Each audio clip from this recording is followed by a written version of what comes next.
So today we continue with slums. Last class I began to talk about cities and some of the major transformations that are hitting, especially major cities, and how these are formats of the future. I don't want to revisit, what I said last class, but I focused to some extent on negatives. And one issue that I wanted you to not forget is that we are in a particular moment when it comes to certain cities, and you can think of the Manhattan area of New York, a space that is familiar to you as an example. And that is that we're seeing a lot of very tall buildings that signal density, but in fact are half empty, and hence they actually de-urbanize the city. And this is something that I will return to. Are there other dynamics emergent or very much present that while they look urban, they're actually de-urbanizing urban space? So very large private complexes, it looks urban, all those towers, all those whatevers, but if it's a controlled space where you actually can just, go in if you belong there, etc., for work, or that, I would argue, begins to de-urbanize the city. So this, I think of this as a bit of a new era. It starts to begin really 20 years ago, but in some of the major cities, it is the last 10 years when it really becomes a kind of brutal and brutalizing reality.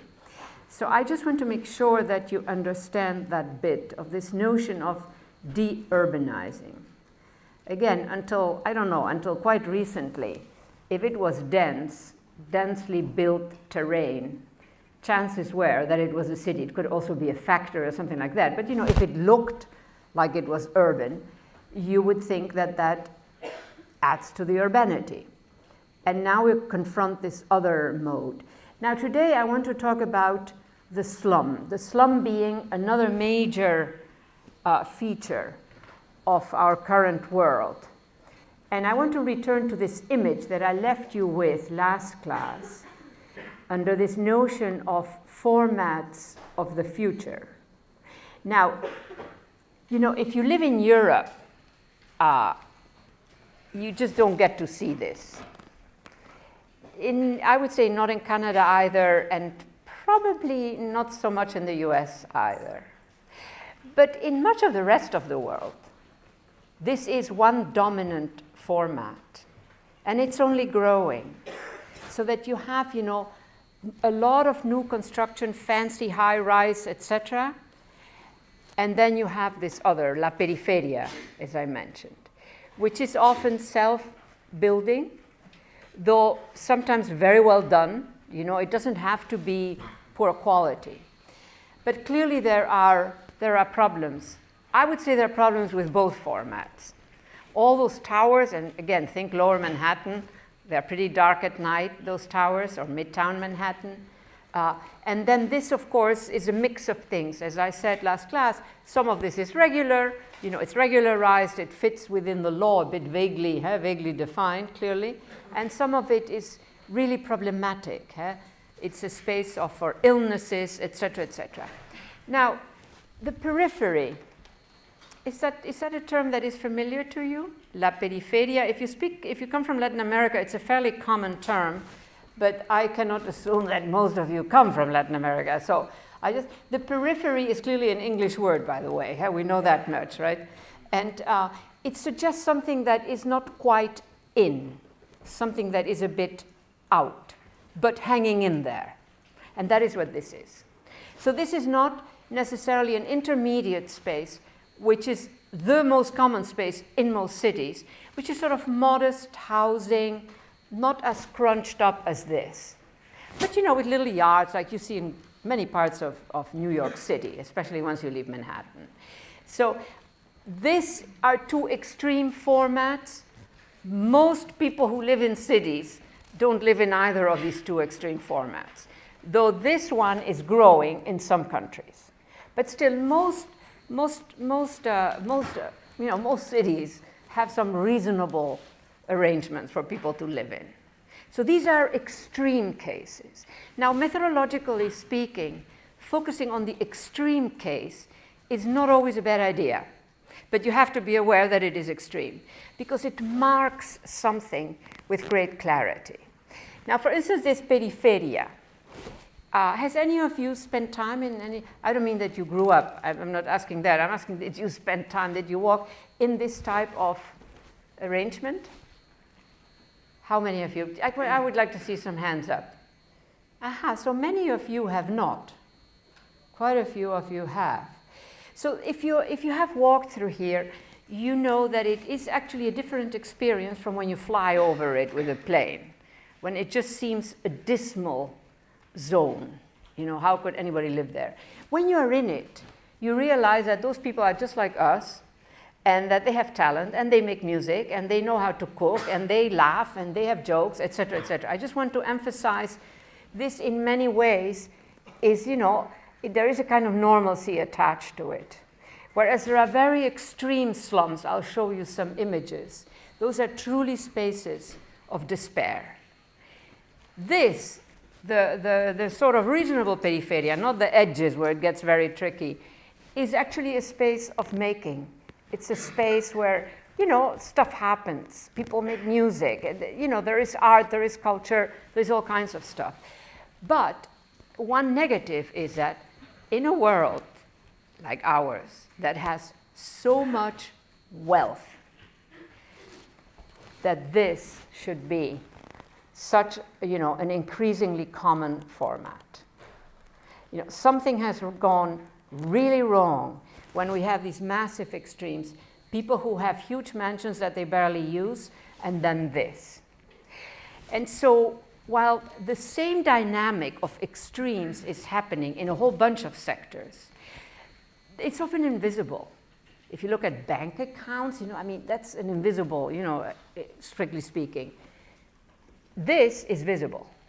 So the urban condition actually is telling you a tale that is not specific or exclusive to it, but it tells you in such a way that it makes it more visible, and you cannot not know it. I mean, there are clearly a lot of people in the world that are amazed that this exists, but less and less so, I think. I think we know that this is a seriously emergent format. Now, I'm just curious to ask, how many of you have been in a slum? Not necessarily this kind of space, but in a sort of a somewhat more degraded space. Slums, anybody? That's very good. Many more than have been in this space. And that is actually interesting because this space is almost impenetrable. You feel like you have to belong a bit in order to enter there because, my God, you know, because it is a functioning space. Whereas a very degraded slum is a different experience. And again, we'll talk a bit about that. Now, another question is, has anybody of you heard of La Salada? Nobody? You have heard of it? Okay, La Salada is an informal market in the city of Buenos Aires, which is totally international. You have people from Bolivia, from Peru, you know, from all kinds of countries coming to that space, making stuff. They have developed a whole garment sector. They have developed, now that is also mostly informal, but that is clearly a very, very active site of production. And there is a famous slum in Mumbai, in India, Dharavi, which has been partly torn down, which is the same thing, where you have a lot, yes, at the edges, these spaces are always spaces of misery, but in the middle, you actually have productive activities happening. People are making, they're connected to sectors that are formal sectors of the economy. This is something you see in many working slums, that people work, everybody's working, and their work is often connected to the formal sector. We don't have that quite in Europe, and we don't have that quite in North America. But in most of the rest of the world, we have it. So when we just live in the US or in Europe, you know, there are instances of the urban that they're just not part of our life. Whereas you could be a rich family living in Mumbai, and you will have people who are, doing their job on the street, not too far from a wealthy mansion. That is beginning to change, certainly in Delhi. Delhi because it's the capital and all the embassies and all of that. But in Mumbai, you actually have these mixed environments right there, as you have them in quite a few parts of Africa and other parts of Asia. Now, these entrepreneurial types, artistic types, et cetera, that appear in these spaces, they exist everywhere. This is not special to a culture. You see them in many, many different places of the world. I just want to emphasize that too. Now, final sort of general point, China. Now, China has a project going, which is really quite different. So it is thinking of a 50 million, or thinking, they're talking about it. I don't know if they're thinking about it too, but they're talking about it. A 50 million to 100 million sized city. So China is building a very novel type of space. It is a space where the rural is internal to a vast urban tissue, sort of that, is a mix of types of buildings, etc.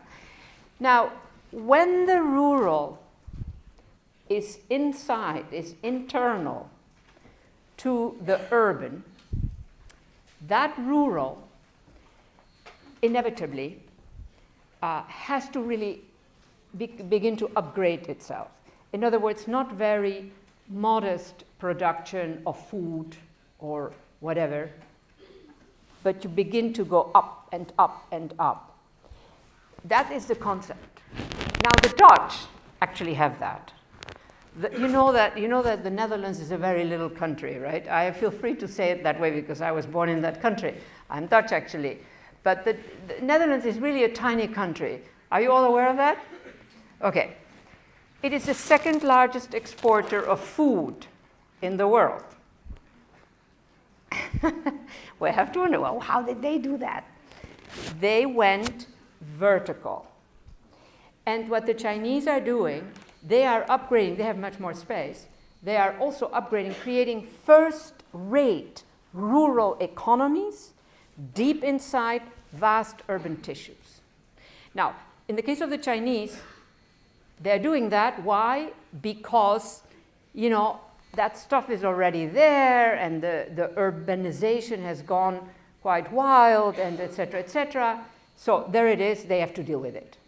In the case of the Dutch, it is a highly planned event. So I just want to describe it very briefly so that you get a sense of what all is happening. And one framing, very important framing, is that we're seeing a partial urbanizing of certain types of activities that we thought of as non-urban. And in the case of the Dutch, it's a very good example because it's a very tiny little country and it's sort of totally controlled terrain. You don't have wild fields, you just don't. I mean, you have woods, whatever, so for passejatas and all of that. But anyhow, so here is what the Dutch are doing. The Dutch are going vertical. Now, you all know about the famous Dutch tomatoes, right? They look perfect and they have zero taste. Nobody has had that experience? Really, really tasteless, but very healthy looking. And anyhow, so they are going vertical. Robots, metal encasements. Nobody walks inside of these, and they grow stuff. And now they're trying, there is another little experiment that they're trying. I think I may have mentioned it already. So since they don't have a lot of space for the cows to walk around, they are trying platforms in the ocean, the river, sort of by Rotterdam, it's partly river, partly, where they are seeing how much of this balancing that is ongoing, if you are on top of an ocean, the cows can handle and still produce reasonable milk, something like that. So when it comes to experimenting, in a situation where you are dealing with an urbanized terrain and you still want to also be, an agricultural producer or whatever, it's quite amazing what is happening. And the other vector we will get to later is all that is happening in terms of applying technology, biology, et cetera, for the environmental question on cities. So surfaces of cities, spaces inside cities, et cetera, these are right now going through a phase, not in all cities. I'm talking about, a particular set of places around the world, but it's probably going to expand. They are really undergoing very significant transformations that are not always visible, to the eye, so to say. Now, that just for a general blah blah, you know what I mean? You'll get a lot of those general blah blahs. And now, you already have seen this slide too, right? I showed it last time. How water. Now, I mentioned the platform with the cows, outside Rotterdam in the Netherlands, and this is another version. This is residences. Huh? This is living. This is the slum moving onto a water surface. Now, according to very smart people who make very boring predictions, I always find this stuff very boring. I don't know why. Our urban future, by 2030, about 3 billion people, about 40% of the world's population, will need proper housing and access to basic infrastructure and services. You can see it, right? I mean, we are really running out of land, running out of sand. How many of you knew this? I think I mentioned it last class, that we're running out of sand. How many people know it? See, nobody seems to know that. Well, thank you if you do. Sand is used in buildings, in constructions. Didn't I mention that? I think it was the Saudis or the Saudis. They have very fine sand, but it doesn't work for construction, so they have to bring it in. They are importing sand in Saudi Arabia. I mean, you understand, this sounds like this is true. And in many parts of the world, we're simply out of sand. You know what I mean by sand? I mean sand that we need to build the buildings that we're building. So when I read that, that sounds like a very tame image of the future. I think the future, that is a correct statement, but it doesn't quite capture what we're headed to. And so there are negative vectors and there are positive vectors. Negative vectors are some of the stuff that I've just mentioned. Positive vectors, how do we use all the knowledges we have about such a variety of possibilities? But I do think that the urban future, and I'm again thinking especially about big slums, big cities, not very neat little neighborhoods, that the future is going to be a rather troubled future for cities around issues that are a bit unfamiliar. Slums and cities have long had troubles. They are familiar. We know about them. We recognize them. But I see a whole bunch of other issues coming up. And the other thing is, of course, the floods, right? These last floods that have happened in Bangladesh and in other countries, you can see that the rising waters, that is, a serious issue. Now, in some cities, second point here, up to 80% of the population lives in slums. That is very problematic. You understand, right? That means that something is not going well. The slums at work are in a sort of a reasonable balance with an urbanized center or core that is actually functioning. This kind of a relationship is not good. Habitat, by the way, they just produced for the recent big Habitat meeting. Oh, you saw the film, right, on the Quito papers and all of that. Anyhow, Habitat has produced an extraordinary amount of data on what all is happening in the world, and we'll post it in the website for the class, so that those of you who are interested, you can just go visit. It's all open access. Now, here are just some data. 55 million new slum dwellers have been added to the global population since 2000. it's probably even more. For instance, I'm just curious to see how many of you know this data.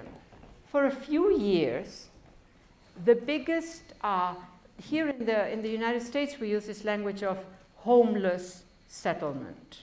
Sort of a settlement that is, an improvisation. It looks like a very poor slum. The biggest slum in the United States was, take a guess. What? California. Yes. It was actually, yeah. It was an effect, if you want, of the whole digital sector, which had a fall. They fired a lot of people. And so I was there, so if you were standing on top of the hill, beautiful, you just saw trees. If you were standing at the bottom, you saw what language do we use in English for it? When people have just improvised housing, and one thing that I noticed, I don't know how widely that held, was they all had great sneakers and great bikes. These were former employees in Silicon Valley who once had money and now were poor, homeless. Something went wrong. This was after the crises, 2008. That slum lasted for 8 years or something like that. And then there was so much pressure from particular interests in Silicon Valley, who of course said, well, this is ruining our view, or it's ruining the whatever. But you understand, these were a lot of people who once had made a lot of money, who had probably bought a house that was far too highly priced, and suddenly they were absolutely broke. I mean, a radical condition of being broke. And all you can take with you is, your sneakers and your bike. This is happening. I used to show us a little clip, and maybe I'll show it again, of an encampment. This is a neat one organized by a very nice municipal government on the outskirts of the city, all blue tents as you have in the refugee camps, in much of the world. And so this is early in the morning, a take of the film, and somebody's trying to get out of one of these tents. And so I stop, usually I would stop it and ask the class, who do you think will come out of that tent? And most people said, and this is in the United States we're talking about, huh? In other words, all these people who lost their homes, etc., many of them wound up in these encampments, which we only associate with the Global South. So out came, many people thought that out will come, probably a black or a Latino. No. Out came a blonde, tall man, very Anglo, very neatly dressed. And he said, it's a struggle, shaving. But I'm doing this. You understand that this is right in this rich country that is increasingly marked by inequalities for some. So that housing crisis, we'll get to that, because that housing crisis is now happening in some other countries in Europe also, which is the result of a particular kind of financial instrument. I mentioned it a bit last class, but I'll return to that. Now, in the meantime, you have all seen these figures, right? These figures, they give you an idea, but you can't take them literally, because this is a moving animal. It probably keeps adding. Some of the slums get destroyed, like Dharavi, a good part was destroyed. So you have to, these are unstable situations very often at the edges or in some parts of it. Now, here are some of these visuals. Urban populations living in slums, these are different orders of intensity or of poverty of the slums. Clearly, there are certain zones. Siberia doesn't have many, up there. Not many slums in Siberia. It's a bit too cold probably there. But you can see that it is quite widespread. Now, the United States looks like it's virginally clean of slums. It has slums. But they are dressed in different ways. In New York City, in some of the poorer neighborhoods, you see a little house, very neat, but inside it's all divided up. You have heard of this, right? So the visual order is not always telling you, as the case of Silicon Valley also, what is actually happening. But we have a housing crisis, a very serious housing crisis. It's not as visible as in the global south, where you have the slum, La Periferia, and all of that. Here are the 30 largest slums. Now this is a bit outdated, you know, this is Mike Davis, but these are still very large slums. None of those has disappeared. Now here's a more elaborate list. They give the countries, but clearly these slums are, they're mostly in major cities. A major city is an enabling space very often for a kind of peripheral, arrangement. So very quickly we can just move on from that. And here I just want to ask you again, how many of you, quite a few of you have been in slums, right? So as you know, some slums are actually more or less reasonable, and some slums are really not reasonable.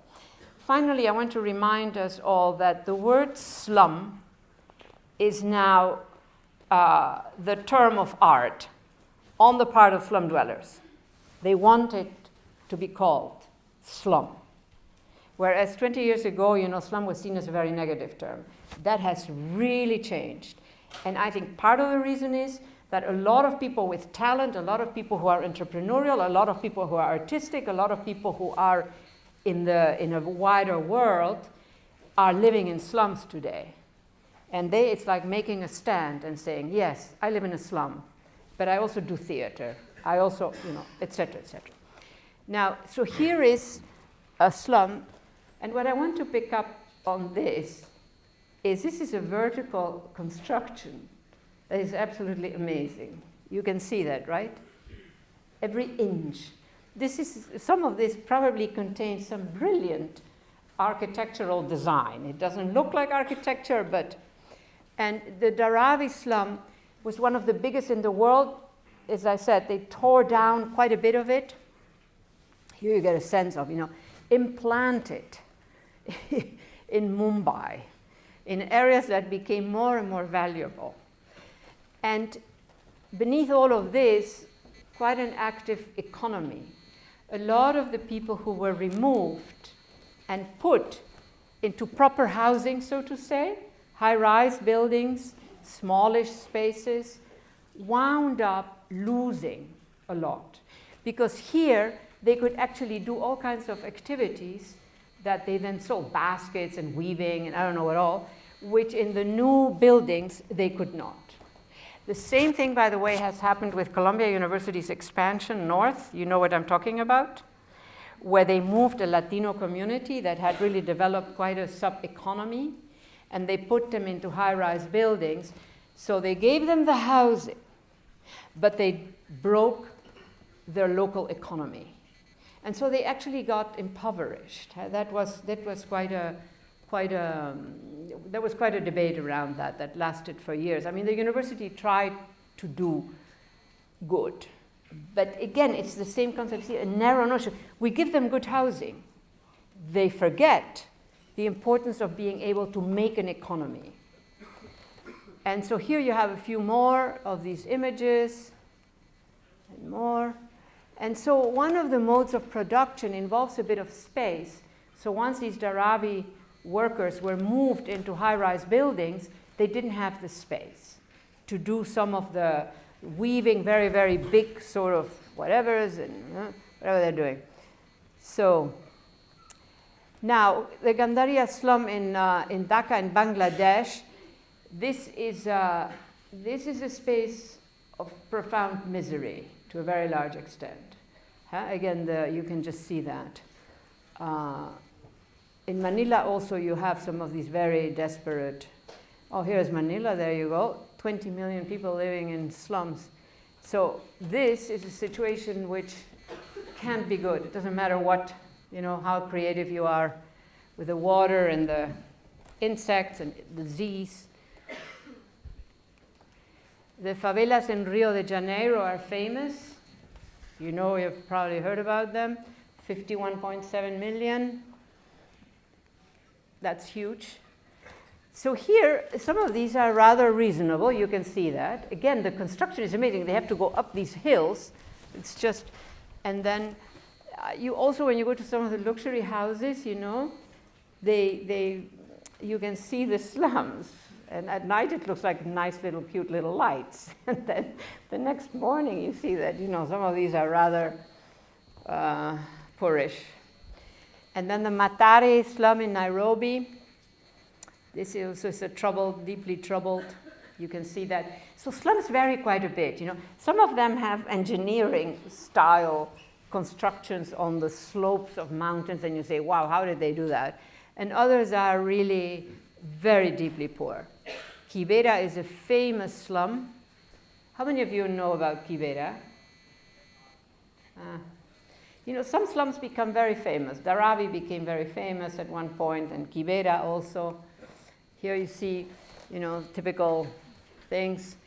Now, Habitat, this organization that is in charge of housing questions, you know, and urban issues, etc., they have a big meeting every 20 years.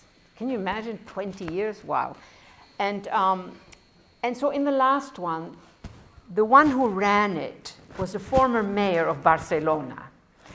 And Barcelona is a very well-run city, and the mayors of Barcelona have typically, historically, been considered very smart, very on top of things, etc.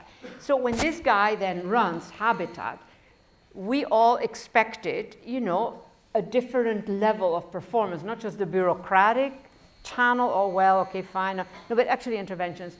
And they actually did. They did quite a few things that were different. But there were also severe limits. No matter how brilliant, energetic, and, you know, committed this person might have been. Now, here, just read this quickly. You know, the famous Millennium Goals of the United Nations are involved here. I'm sure some of you know. How many of you know about these Millennium Goals? Okay. Okay, good. You should be aware of that. How far they got us is another matter. Huh? But anyhow, there was an intersection of multiple trends. The MDGs were not part of the urban agenda. They were part of a development agenda. You know, so much wealth in the world and the countries that are so poor, blah, blah, all of that. And Habitat put itself this aim, which was both modest and, you know, not so modest. I mean, and here are some of the elements, you know, we don't need, but you can see that Africa has quite a few countries that were involved in all of this. Yeah. And here is sort of an analysis, because countries sometimes say, well, why should I actually join this project?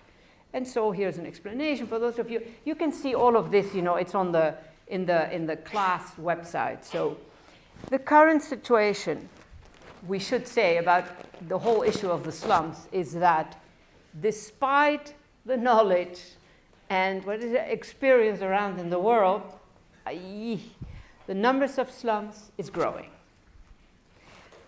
And mostly getting worse, particularly in parts of Asia, Sub-Saharan Africa, and parts of Latin America.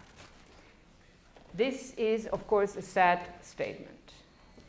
And in this round, I must say, some very smart people joined the team, not just bureaucrats. And there is some disjuncture in my reading between the complexity of this disastrous situation and the tools that we're developing or using. It's just going to take a far more radical approach, I think. And critical, absolutely critical, is to enable the people in the slums to develop skills, to practice the skills they have, etc., to have working economies in there, not to be totally neurotic about whether it's legal or illegal. You know, if it's not criminal, it's fine. Let them make whatever, etc. Now, the key strategy and focus, and this is a very important point actually, that wound up being present in a lot of the efforts with the slums turned out to be the street. Now, I want to invite you to think why. Why the street and not the housing? Anybody? What's the difference? If you're a big, you're a formal organization, international, you have to respect the law, blah, all of that stuff. You want to do good. You have a very decisive, smart, experienced, hardworking like hell director of Habitat, Joan Clos, a Catalan, who are pretty good at this kind of stuff. And you wind up saying, we can deal with the street. And that's about it, ultimately. Why? Anybody? Yes? Communal space. Communal space, very good. That is, the street is many things, right? One thing it is communal space, but what else is it also? Or anybody else, has anybody else an answer? Yes? It's where the majority of the economic activity happens. Very good. Where the majority of economic activity happens. Anybody else? Both answers very good. Yes? It connects slums to more formal parts of the city. Exactly. Very good. Excellent. We have 3 very good items here on the table right now. Yes? Maybe in terms of safety, being able to get in and out of the city safely. So that you want to have a safe street so that the street can become that active space. Yes? Yeah? Perhaps like public health and even sewer systems. Public health and? And perhaps even sewer systems, I could be wrong. Sewer systems? Sewer. Oh, sewer systems. Yeah. Anything else? All right, now, so here's an example. So Habitat did this. They took one of these big areas and they worked on the street. Now, I grew up in Latin America where we had military dictatorships. My immediate response is, Jesus, they're making it easy for the tanks to roll. You understand what I'm saying, right? And that happened in Rio before the Olympics. But all of these answers that we heard were really excellent. I was very impressed, I must say.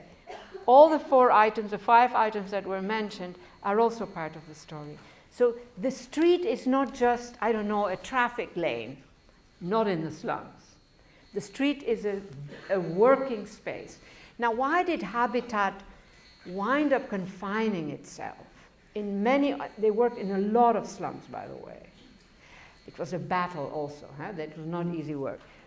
Because the street has a kind of legitimacy attached to it that all of this irregular housing does not.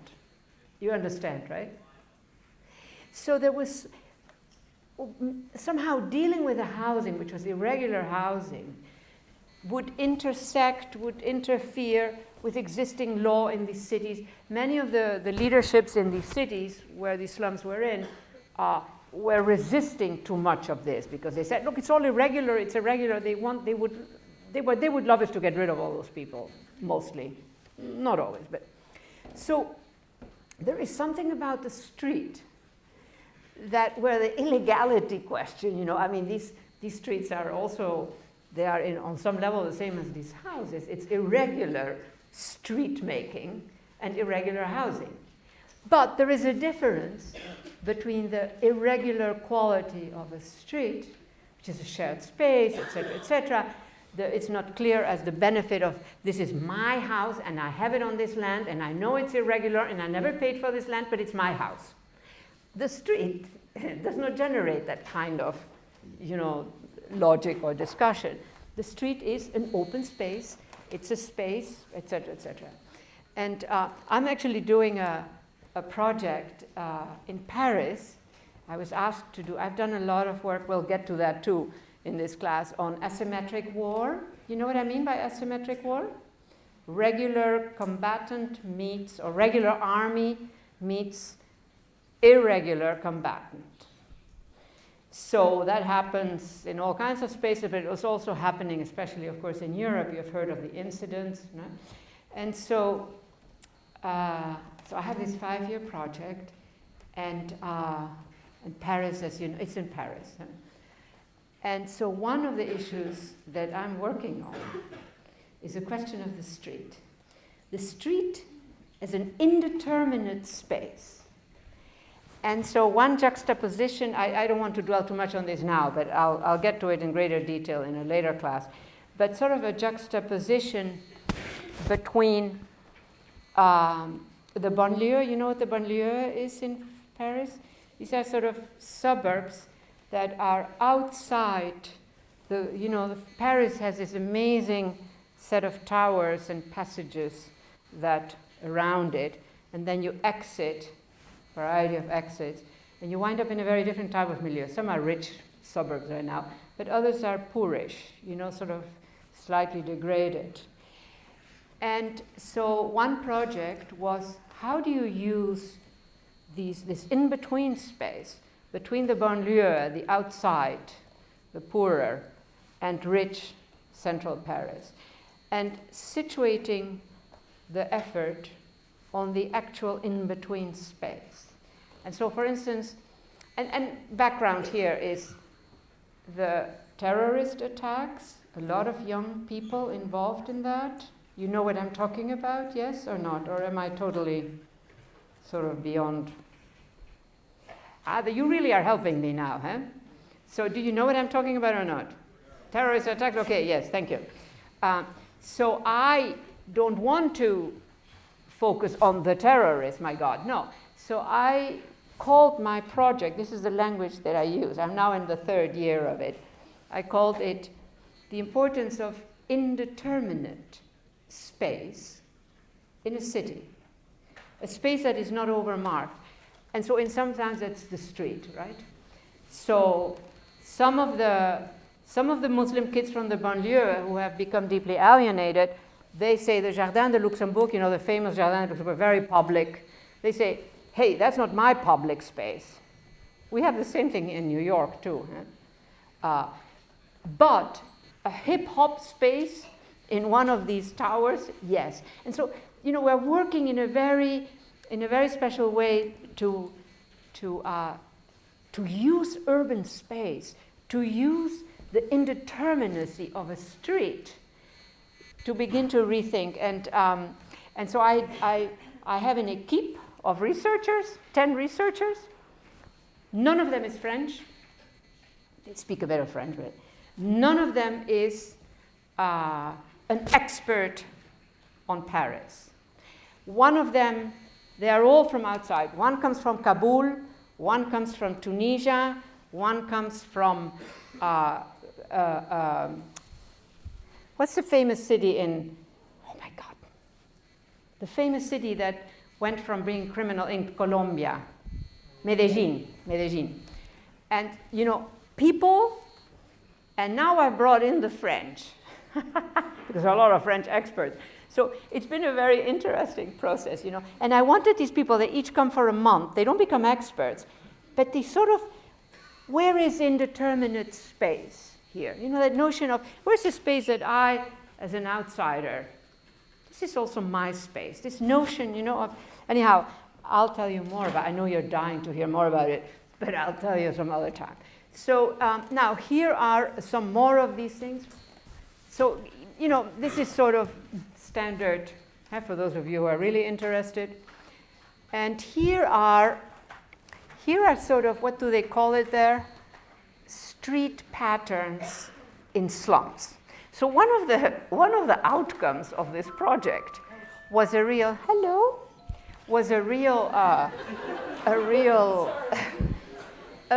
expertise about streets and slums.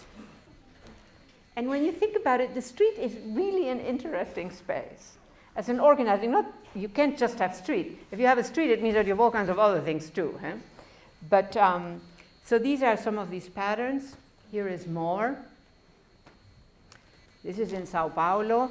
Sao Paulo is also a very interesting city. And I want to mention something. In Buenos Aires, there is a huge slum, pretty central, like Dharavi is in Mumbai, and they have fought. They're in the middle of a city that is trying to be a luxury city. So they stand, they're not quite in the middle, but they're inside the luxury zone, so to say. And they have fought very hard to say, nos quedamos, we stay here. And they have succeeded. And now, because it is such a sort of a rich area, it's not rich in the sense of luxury, but there is wealth, etc. They actually are building inside the slum all irregular housing, 3 or 4 story buildings, and renting out rooms to lower income, people who work in offices or students. I mean, it's like a whole new concept.